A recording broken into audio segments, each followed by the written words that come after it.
Hello friends, my name is Noreen Moladina and I'm here from RMI Professional Corporation. I am a US CPA from the state of California and I'm here to speak to you about e-commerce businesses.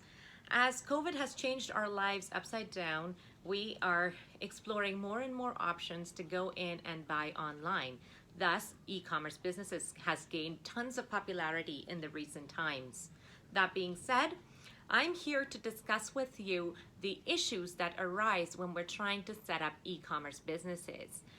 Whether you're trying to set up an e-commerce business on your own platform or you're using an existing outlet such as Amazon or Walmart, you will incur some sort of tax issues if you're trying to sell between US and Canada. Okay, so the complications that might be triggered when we're trying to sell into the US, number one, is the type of company that you choose to set up.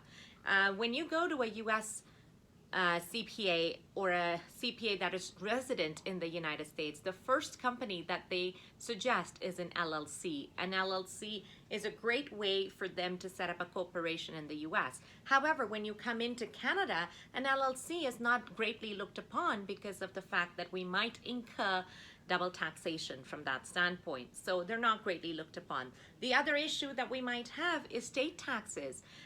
Every state in the US has its own laws. Every state in the US goes through and has their own state taxes that are established in order to make sure that we are paying taxes on the necessary sales that have incurred in that particular state. To avoid any complications with the state filing, we would recommend getting state filing exemptions that would ensure that you're not filing extra or have the necessary paperwork and documentation in place in order to go in and do the necessary state filings. Lastly, the other issue that you might incur is getting proper identification numbers, whether it's you personally setting up a company or whether it is you getting a corporation being set up. You might need something called an ITIN number, which is an individual tax identification number. That is a number assigned to you personally, or it could be an EIN number, which is an employer identification number.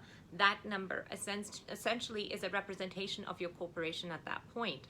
So those are the two numbers that could be addressed as well when you're trying to set up a company in the US.